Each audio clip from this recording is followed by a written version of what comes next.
Show of hands. In 2012, 58 million kids of primary school age, between 6 and 11 years old, were not in school. That's almost 1 out of every 10 kids in that group around the world. 58 million is a lot less than the 100 million primary school age kids who weren't in school in 2000. But it's still a big number. It's a little less than the population of Italy. 58 million tragedies of lost potential.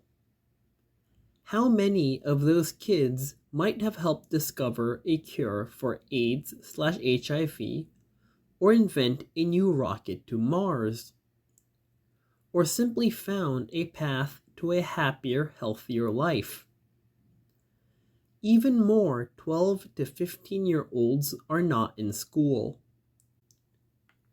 In 2012, 63 million 12 to 15-year-olds were not in school, down from 97 million in 2000. Again, another huge drop, but still a shocking amount of lost potential.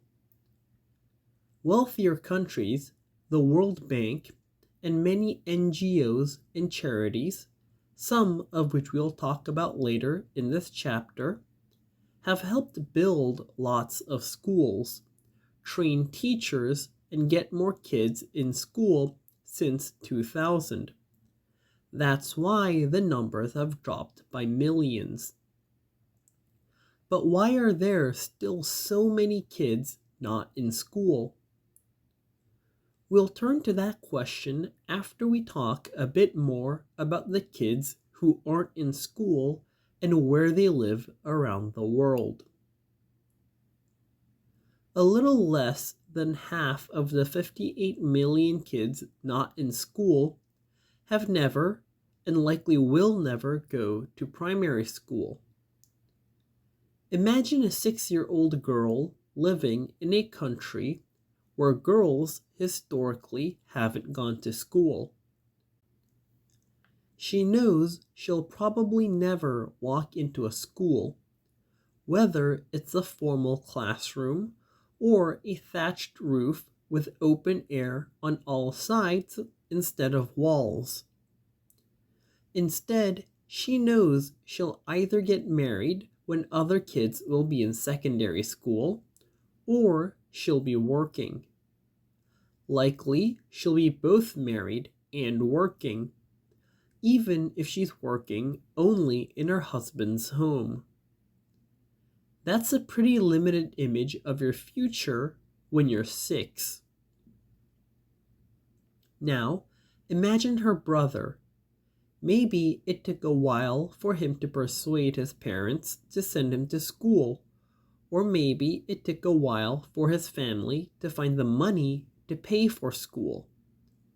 Because of that, he's starting late, as almost 1 in 3 of the kids worldwide who currently aren't in school will at some point.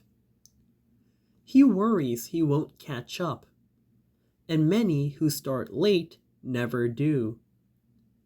Imagine if you had to start in 2nd grade, having missed kindergarten and 1st grade. That's the reality for many kids around the world. And because it's frustrating to always be behind, it's likely the boy will drop out, as many of the students who start school late do. Some will leave because they're frustrated,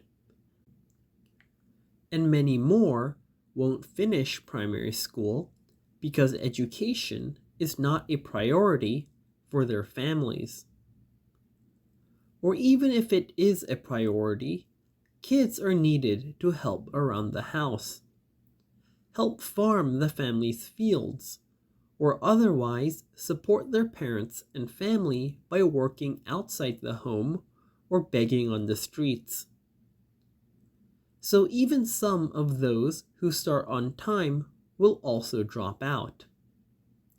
Sadly, it's likely the boy will join the girl at work, though he won't be expected to marry as young as she probably will be.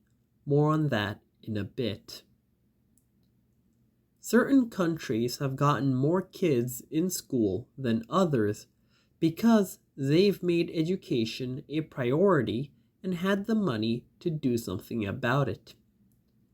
They've become wealthier and had more of their own money to invest in education, or they've attracted aid from wealthier donor countries, foundations, and charities focused on getting kids into school. And for some countries, both are true. Parts of Asia have seen the most dramatic declines in the number of kids who aren't in school. Parts of sub-Saharan Africa, the least. In sub-Saharan Africa, 1 in 5 kids, or 30 million kids in total, of primary school age aren't in school. In Nigeria alone, more than 10 million young Nigerians aren't in school. But this isn't just a problem in Nigeria or in sub-Saharan Africa. It's a problem all over the world. In Pakistan, there are 5.4 million kids not in school. In India, Indonesia, Niger, and Sudan each have at least 1 million children who are not in primary school.